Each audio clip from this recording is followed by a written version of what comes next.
మనమందరం ఇక్కడ సమావేశమయ్యేదానికి ఒక కారణం ఉంది. మన అందరి మీద ఈరోజు ఒక గురుతరమైన బాధ్యత ఉంది. ఎందుకంటే ఈ రాష్ట్రంలో నారావారి నరకాసుర పాలన జరుగుతోంది.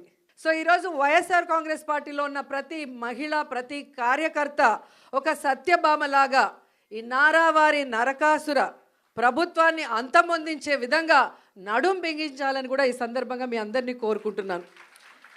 ఎందుకంటే చంద్రబాబు నాయుడు వచ్చి దాదాపుగా ఏడాది అవుతుంది. ఈ ఏడాదిలో ఆయన సాధించింది ఏందయ్యా అంటే అరాచకాలు, అఘాయిత్యాలు, అత్యాచారాలు, అవమానాలు, అక్రమ కేసులు, వేధింపులు, ఇవే సూపర్ 6. సో ఈ సూపర్ 6 ఇవ్వడానికి ఉత్సాహం చూపిస్తున్నాడు తప్ప మనం మహిళలకు ఇచ్చిన వాగ్దానాల్ని నెరవేర్చాలన్న చిత్తశుద్ధి వాళ్ళకి లేకపోవటం అనేది మనం అందరం కూడా గమనించాలి.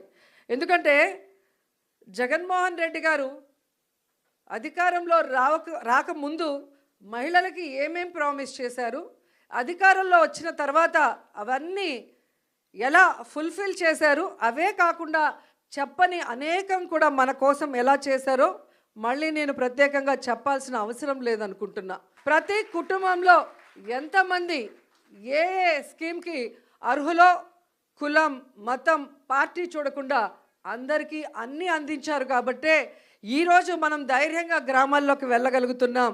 ఎక్కడ మనం కనిపించినా అయ్యో మేము తప్పు చేశామని కొంతమంది, అయ్యో మేము అన్నకు ఓటేసాం ఎక్కడికి పోయిందని కొంతమంది, ప్రతి ఒక్క మహిళ వైఎస్ఆర్ కాంగ్రెస్ పార్టీ వాళ్ళు, వైఎస్ఆర్ కాంగ్రెస్ పార్టీ సింపథైజర్స్ ఓపెన్గా బాధపడుతుంటే తెలుగుదేశం, జనసేన వాళ్ళు లోపల ఏడుస్తున్నారు. ఎందుకంటే ఈ కూటమి ప్రభుత్వం వైఎస్ఆర్సీపీ మహిళలనే కాదు, వాళ్ళ తెలుగుదేశం, జనసేన మహిళల్ని కూడా మోసం చేసింది. వాళ్ళకు కూడా అమ్మఒడి లేదు, వాళ్ళకు కూడా చేయూత లేదు, వాళ్ళకు కూడా ఆరోగ్యశ్రీ లేదు, వాళ్ళకు కూడా ఏ ఒక్క సంక్షేమ పథకం సూపర్ 6 లేదు. అంటే మననే కాదు వాళ్ళని కూడా మోసం చేశారు. మనం బయట చెప్పుకోగలుగుతున్నాం, వాళ్ళు చెప్పుకోలేక కుమిలిపోతున్నారు అన్నది నిజమని కూడా ఈ సందర్భంగా తెలియజేసుకుంటున్నాం. ఉగ్రవాదులకి మనకి మధ్యన జరిగిన యుద్ధంలో ముందుండి నడిపించింది ఎవరు? మహిళలు. సో మహిళలుగా మనం గర్వపడాలి. చంద్రబాబు నాయుడు కూటమి ప్రభుత్వం అధికారంలోకి వచ్చిన తర్వాత మహిళల మీద, చిన్నపిల్లల మీద అఘాయిత్యాలు, అత్యాచారాలు ఎంతగా పెరిగిపోతున్నాయో అసెంబ్లీ సాక్షిగా వాళ్ళు ఇచ్చిన లెక్కలు చూస్తేనే మీకు అర్థమవుతుంది.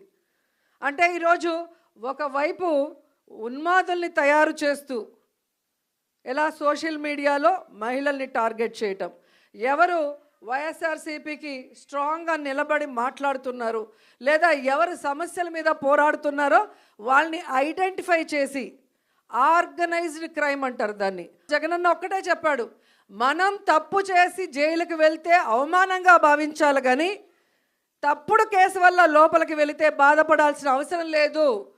ప్రజల్లో మీరు ఒక హీరో అవుతారు. ప్రజల కోసం మీరు వెళ్తున్నారు కాబట్టి ఆ ప్రజల ఆశీర్వాదం మీకుంటుంది, మీకు ఎటువంటి ముప్పు జరగదు. అందుకు పార్టీ, నేను సిద్ధంగా ఉన్నాను మిమ్మల్ని కాపాడుకోవటానికి అని అన్న మాకు ధైర్యం చెప్పారు.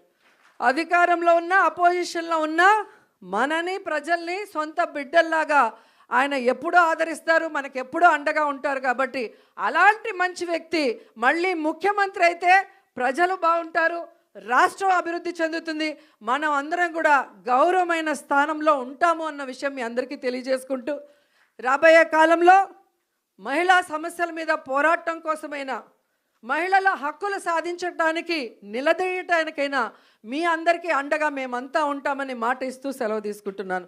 జై జగన్.